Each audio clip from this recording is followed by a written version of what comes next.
ꯑꯗꯣꯝꯅ ꯇꯥꯕꯤꯔꯤꯕꯁꯤ 90.0 ꯋꯥꯍꯣꯡ radio Manipur ꯑꯍꯥꯟꯕꯃꯛꯇꯗ James ꯍꯩꯒ꯭ꯔꯨꯖꯝꯅ ꯇꯔꯥꯝ ꯅꯣꯛꯆꯔꯤ ꯊꯧꯔꯝ ꯑꯁꯤ ꯑꯩꯈꯣꯏ ꯄꯨꯝꯅꯃꯛ ꯃꯤꯀꯞ ꯊꯣꯛꯄ ꯌꯥꯕ ꯑꯗꯨꯒꯨꯝꯕ ꯊꯧꯔꯝ ꯑꯃꯈꯛꯅꯤ ꯑꯗꯣꯝꯒꯤꯗꯃꯛꯇ ꯑꯈꯟꯅꯅ ꯄꯨꯖꯔꯛꯂꯤꯕꯅꯤ ꯑꯗꯣꯝ ꯁꯣꯏꯗꯅ ꯇꯥꯕꯤꯌꯨ ꯑꯗꯣꯝꯒꯤ ꯄꯨꯛꯅꯤꯡ ꯂꯧꯁꯤꯡ ꯑꯣꯏꯅꯅꯕ ꯃꯤꯀꯞ ꯊꯣꯛꯅꯅꯕꯒꯤꯗꯃꯛ ꯑꯈꯟꯅꯅ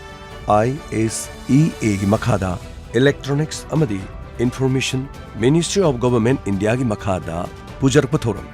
ꯑꯗꯣꯝꯒꯤ ꯈꯨꯠꯅ ꯀ꯭ꯂꯤꯛ ꯑꯃꯈꯛ ꯅꯝꯕ ꯃꯇꯝꯗ ꯃꯥꯂꯦꯝꯗ ꯂꯩꯔꯤꯕ ꯃꯐꯝ ꯀꯌꯥꯗ ꯑꯩꯈꯣꯏ ꯑꯃꯒ ꯀꯅꯦꯛꯇꯤꯚꯤꯇꯤ ꯂꯩꯍꯜꯂꯤ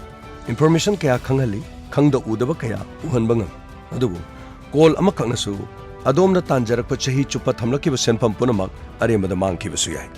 ꯉꯁꯤꯒꯤ ꯏꯄꯤꯁꯣꯗ ꯑꯁꯤꯗ ꯄꯨꯖꯔꯛꯂꯤꯕ ꯋꯥꯐꯝꯗꯤ ꯌꯥꯝꯅ ꯀꯟꯅ ꯍꯧꯖꯤꯛ ꯆꯠꯅꯔꯛꯂꯤꯕ ꯈꯨꯗꯣꯡꯊꯤꯕ ꯀꯌꯥ ꯊꯣꯛꯂꯤꯕ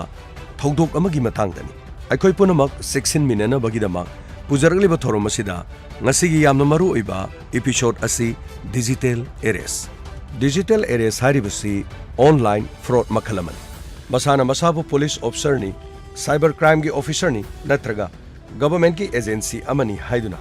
ꯐꯣꯟ ꯀꯣꯜ ꯚꯤꯗꯤꯑꯣ ꯀꯣꯜ ꯅꯠꯇ꯭ꯔꯒ ꯃꯦꯁꯦꯖꯤꯡꯒꯤ ꯑꯦꯞ ꯁꯤꯖꯤꯟꯅꯗꯨꯅ ꯑꯗꯣꯝꯗ ꯄꯥꯎ ꯁꯣꯏꯗꯅ ꯐꯥꯎꯔꯛꯀꯅꯤ ꯃꯁꯤꯒꯤ ꯃꯈꯥ ꯇꯥꯔꯛꯄꯗ ꯑꯗꯣꯝꯒꯤ ꯃꯤꯡ ꯇꯣꯉꯥꯟꯕ ꯑꯆꯧꯕ ꯀ꯭ꯔꯤꯃꯤꯅꯦꯜ ꯑꯃꯒ ꯆꯦꯟꯅꯩ ꯍꯥꯏꯗꯨꯅ ꯑꯗꯣꯝꯗ ꯊꯥꯖꯕꯒ ꯂꯣꯏꯅꯅ ꯌꯥꯝꯅ ꯃꯥꯟꯅ ꯁꯤꯖꯤꯟꯅꯔꯛꯀꯅꯤ ꯁꯝꯅ ꯍꯥꯏꯔꯕꯗ ꯃꯅꯤ ꯂꯥꯟꯗꯔꯤꯡ ꯅꯁꯥꯒ ꯆꯥꯟꯅꯗꯕ ꯁꯤꯝ ꯀꯥꯔꯗ ꯄꯥꯏ ꯍꯥꯏꯕꯅꯆꯤꯡꯕ ꯑꯗꯣꯝꯅ ꯁꯤꯖꯤꯟꯅꯔꯤꯕ ꯁꯤꯝ ꯀꯥꯔꯗꯇꯨ ꯑꯇꯣꯞꯄ ꯀꯦꯁ ꯑꯃꯗ ꯆꯦꯟꯅꯩ ꯍꯥꯏꯕꯅꯆꯤꯡꯕ ꯇꯣꯉꯥꯟ ꯇꯣꯉꯥꯟꯕ ꯁꯦꯟꯐꯝ ꯀꯌꯥ ꯂꯧꯊꯣꯛ ꯂꯧꯁꯤꯟ ꯇꯧꯏ ꯍꯥꯏꯕ ꯆꯥꯟꯅꯗꯕ ꯋꯥꯐꯝꯁꯤꯡꯗ ꯑꯗꯣꯝꯗ ꯑꯀꯤ ꯑꯈꯪ ꯄꯤꯔꯛꯀꯅꯤ ꯍꯥꯏꯔꯤꯕ ꯋꯥꯐꯝꯁꯤꯗ ꯑꯗꯣꯝꯅ ꯌꯥꯅꯤꯡꯗꯕ ꯎꯠꯂꯨꯔꯕꯁꯨ ꯃꯈꯣꯏꯗ ꯀꯣꯑꯣꯄꯔꯦꯁꯟ ꯄꯤꯗ꯭ꯔꯕꯗꯤ ꯑꯗꯣꯝꯕꯨ ꯑꯊꯨꯕ ꯃꯇꯝꯗ ꯐꯥꯕ ꯄꯨꯟꯕꯒꯤ ꯊꯕꯛ ꯇꯧꯔꯛꯀꯅꯤ ꯍꯥꯏꯗꯨꯅ ꯀꯤꯍꯜꯂꯛꯄꯒꯤ ꯊꯕꯛ ꯆꯠꯊꯔꯛꯀꯅꯤ ꯃꯁꯤꯕꯨꯅꯤ ꯗꯤꯖꯤꯇꯦꯜ ꯑꯦꯔꯦꯁ ꯁꯝꯅ ꯍꯥꯏꯔꯕꯗ ꯑꯗꯣꯝꯒꯤ ꯋꯥꯆꯞꯇ ꯀꯣꯜ ꯑꯃꯈꯛ ꯂꯥꯛꯑꯦ ꯍꯥꯏꯅ ꯈꯜꯂꯁꯤ ꯀꯣꯜ ꯂꯥꯛꯂꯤꯕꯗꯨ ꯃꯁꯥꯅ ꯃꯁꯥꯕꯨ ꯄꯨꯂꯤꯁ ꯑꯣꯐꯤꯁꯔꯅꯤ ꯍꯥꯏꯗꯨꯅ ꯍꯥꯏꯖꯔꯛꯀꯅꯤ ꯃꯍꯥꯛꯅ ꯃꯈꯥ ꯇꯥꯕꯗ ꯑꯗꯣꯝꯒ ꯑꯙꯥꯔ ꯂꯤꯡꯛ ꯑꯣꯏꯔꯤꯕ ꯁꯤꯝ ꯑꯃꯒ ꯑꯔꯥꯟꯕ ꯊꯕꯛꯇ ꯁꯤꯖꯤꯟꯅꯔꯦ ꯍꯥꯏꯗꯨꯅ ꯁꯣꯏꯗꯅ ꯍꯥꯏꯔꯛꯀꯅꯤ ꯋꯥꯐꯝ ꯑꯁꯤꯒꯤ ꯃꯇꯨꯡꯗ ꯉꯥꯏꯍꯥꯛ ꯂꯩꯔꯒ ꯑꯗꯣꯝꯒꯤ ꯋꯥꯆꯞꯇ ꯚꯤꯗꯤꯑꯣ ꯀꯣꯜ ꯑꯣꯏꯅ ꯃꯍꯥꯛꯅ ꯁꯣꯏꯗꯅ ꯇꯧꯔꯛꯀꯅꯤ ꯃꯍꯥꯛ ꯃꯁꯥ ꯄꯨꯂꯤꯁ ꯑꯣꯐꯤꯁꯔ ꯑꯃꯅꯤ ꯍꯥꯏꯕꯁꯤ ꯌꯥꯅꯅꯕꯒꯤꯗꯃꯛ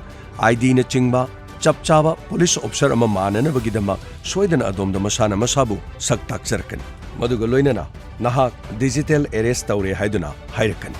ꯈꯪꯗꯕꯁꯤꯡꯅ ꯑꯀꯤꯕ ꯐꯥꯎꯕꯗꯒꯤ ꯃꯍꯥꯛꯀꯤ ꯄꯥꯟ ꯅꯝꯕꯔ ꯕꯦꯡꯛ ꯑꯦꯀꯥꯎꯟꯠ ꯅꯝꯕꯔ ꯃꯁꯤꯗ ꯅꯠꯇꯅ ꯃꯁꯥꯒꯤ ꯑꯣꯏꯕ ꯑꯔꯣꯟ ꯑꯊꯨꯞ ꯗꯤꯇꯦꯜꯁꯤꯡ ꯑꯗꯨ ꯍꯥꯏꯔꯤꯕ ꯄꯨꯂꯤꯁ ꯑꯣꯐꯤꯁꯔꯗꯨꯗ ꯍꯥꯏꯗꯣꯛꯈꯤꯕ ꯇꯥꯔꯕꯗꯤ ꯃꯈꯣꯏꯒꯤ ꯂꯥꯡꯗ ꯑꯗꯨꯃꯛ ꯊꯨꯔꯒꯅꯤ ꯃꯁꯤꯒꯤ ꯃꯇꯨꯡꯗꯒꯤ ꯑꯗꯣꯝꯒꯤ ꯕꯦꯡꯛ ꯑꯦꯀꯥꯎꯟꯠꯇꯒꯤ ꯃꯁꯤꯡ ꯌꯥꯝꯂꯕ ꯁꯦꯟꯐꯝꯁꯤꯡ ꯊꯛ ꯇꯧꯔꯤꯕ ꯃꯤꯑꯣꯏꯁꯤꯡ ꯑꯗꯨꯅ ꯂꯧꯊꯣꯛꯈꯤꯒꯅꯤ ꯃꯇꯝ ꯑꯗꯨꯗ ꯑꯗꯣꯝ ꯈꯪꯂꯛꯀꯅꯤ ꯍꯥꯏꯔꯤꯕꯁꯤꯡ ꯑꯗꯨ ꯐ꯭ꯔꯣꯗ ꯑꯃꯅꯤ ꯍꯥꯏꯕꯁꯤ ꯃꯈꯣꯏꯒꯤ ꯃꯑꯣꯡ ꯃꯇꯧ ꯑꯗꯨꯅ ꯀꯤꯍꯟ ꯈꯪꯍꯟꯕ ꯑꯗꯨꯅ ꯑꯩꯈꯣꯏꯅ ꯑꯆꯨꯝꯕ ꯋꯥꯈꯜ ꯑꯃ ꯈꯟꯅꯅꯕꯒꯤ ꯃꯇꯝ ꯇꯥꯟꯖꯥ ꯑꯗꯨ ꯑꯩꯈꯣꯏ ꯏꯁꯥꯗ ꯐꯪꯗꯕ ꯌꯥꯏ ꯍꯥꯏꯔꯤꯕꯁꯤꯡ ꯑꯁꯤ ꯑꯩꯈꯣꯏꯅ ꯋꯥꯈꯜ ꯇꯥꯔꯛꯄ ꯃꯇꯝꯗꯗꯤ ꯄꯨꯝꯅꯃꯛ ꯃꯥꯡꯂꯕ ꯃꯇꯝ ꯑꯗꯨꯗ ꯑꯩꯈꯣꯏ ꯈꯪꯂꯛꯀꯅꯤ ꯃꯗු ꯐ꯭ꯔꯣꯗ ꯑꯃꯅꯤ ꯍꯥꯏꯅ ꯃꯈꯣꯏꯒꯨꯝꯕꯁꯤꯅ ꯀꯅꯥꯁꯨ ꯈꯪꯖꯗ꯭ꯔꯕ ꯃꯤꯑꯣꯏ ꯀꯌꯥ ꯃꯈꯣꯏꯒꯤ ꯂꯥꯡꯗ ꯏꯔꯥꯏ ꯂꯥꯏꯅ ꯑꯗꯨꯃꯛ ꯇꯨꯍꯟꯕ ꯉꯝꯃꯤ ꯃꯁꯤꯒꯤꯗꯃꯛ ꯃꯈꯣꯏ ꯑꯈꯟꯅꯅ ꯇ꯭ꯔꯦꯟ ꯇꯧꯔꯒ ꯃꯤꯑꯣꯏ ꯀꯌꯥꯕꯨ ꯀꯤꯍꯟ ꯈꯪꯍꯟꯗꯨꯅ ꯃꯈꯣꯏꯒꯤ ꯂꯥꯡꯗ ꯊꯨꯍꯟꯅꯅꯕꯒꯤꯗꯃꯛ ꯃꯈꯣꯏꯒꯤ ꯋꯥꯍꯩ ꯋꯥꯇꯥ ꯃꯈꯣꯏꯒꯤ ꯃꯑꯣꯡ ꯃꯇꯧ ꯑꯗꯨꯅ ꯏꯔꯥꯏ ꯂꯥꯏꯅ ꯆꯝꯅ ꯂꯩꯖꯕ ꯃꯤꯑꯣꯏ ꯀꯌꯥꯗꯤ ꯃꯈꯣꯏꯒꯤ ꯂꯥꯡꯗ ꯊꯨꯍꯟꯕ ꯉꯝꯃꯤ ꯂꯥꯏꯔꯤꯛ ꯂꯥꯏꯁꯨ ꯍꯩꯔꯕ ꯃꯤꯑꯣꯏ ꯀꯌꯥꯁꯨ ꯍꯥꯏꯔꯤꯕ ꯂꯥꯡ ꯑꯁꯤꯗ ꯊꯨꯗꯕ ꯅꯠꯇꯦ ꯑꯃꯨꯛꯈꯛꯇꯪ ꯃꯈꯣꯏꯒꯤ ꯂꯥꯡꯗ ꯊꯨꯔꯨꯔꯕꯁꯨ ꯑꯩꯈꯣꯏꯅ ꯇꯨꯡ ꯀꯣꯏꯅ ꯋꯥꯒꯗꯧꯔꯤꯕꯗꯤ ꯑꯩꯈꯣꯏꯒꯤ ꯏꯟꯐꯣꯔꯃꯦꯁꯟ ꯄꯨꯝꯅꯃꯛ ꯃꯈꯣꯏꯗ ꯄꯤꯊꯣꯛꯈꯤꯕ ꯑꯃꯗꯤ ꯃꯈꯣꯏꯅ ꯈꯪꯈꯤꯕ ꯑꯗꯨ ꯃꯗꯨꯅ ꯍꯦꯟꯅ ꯈꯨꯗꯣꯡ ꯊꯤꯅꯤꯡꯉꯥꯏꯁꯨ ꯑꯗꯨꯃꯛ ꯑꯣꯏꯗꯕ ꯅꯠꯇꯦ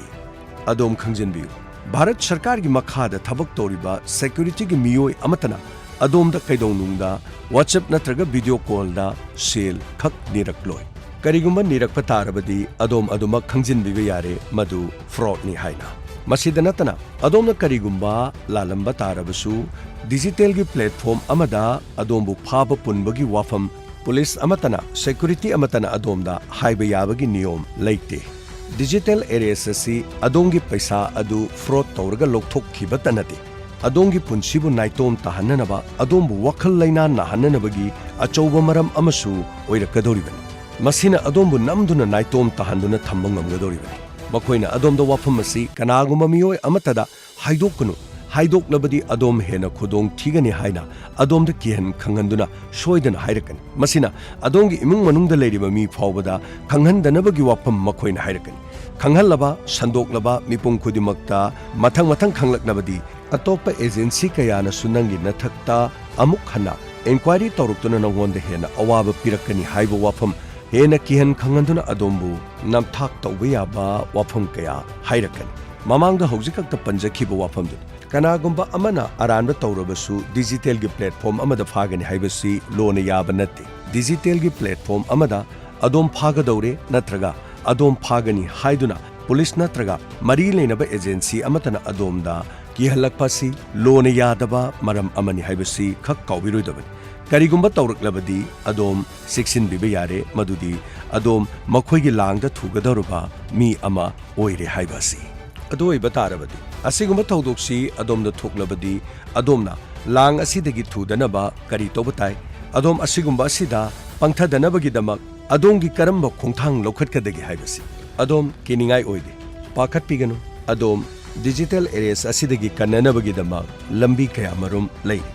ahanbada adom pungning wakal phathabiu tapthabiu amadi tholiba thawdosi matangda adom nainabigadabani masigi matungda sakhangdaba miyoy amada adomgi Aadhaar PAN card bank details na singba punamak singasi amata pithokloi maroina phone call natraga messenger ki khuthangda hanglakpa singda pibiroidabani akopa marol hena khangbining labadi adomna mari leinaba singda helpline number da call tobibasu yai adomda kihan khangalagli ba video call natraga messenger natraga phone call sing adu adomna block toksinduna report toksin bigadabani adongi imung manungda leiriba ahal loiraba sing amadi asigumba information sing asi khangba wachaba singda adong imungda leiriba miyoi sing asigumba thokliba thodok sing asidagi nan thokna nabagi dama wari watai sabiduna thodok asida thudana nabagi dama amaga information pinabagi mathau tai adongi khangnaba miyoi sing tinaba naknaba miyoi sing natraga imung manungda leiriba miyoi singda karigumba cyber crime gi victim ama oirabadi adomna call tobiu 1930 amukana 1930 haribasi 24/7 toll free number oiba Ministry of Home Affairs ke makhada leiriba number asida call tawraga report toksinbiu masida sunatna www.cybercrime.gov.in haribasida adom report toksinbiu masida natana cyber ga mari leinaba case singda adomna www.staysafeonline.in changbiduna akupa marol khangbiu digital gi taibang asida adomna mai mit singna makeup thokna leiba haibasina kwaidigi hena phaba lambini ngasi adomna khangbire digital areas haibasi karino haiba makha tarakpa episode singda cyber ga mari leinaba case singda khoi khana neinaminaduna hena akupa marol sing khangminasi kawbiganu adom kibigadabanati khana neinaduna asengba singdu khangdoknabu honagadaba thauramasi IISEA Electronic Information Ministry of Government of India gi makhada sandokchabani adomna tabiribasi 90.0 megahertz da lanthokchariba wahung radio manipurni adongi James Hagurjamna miyamdagi lapthokchanabagi ayabada lokjari mathangi episode amu thengnarasi punamapu khurumjari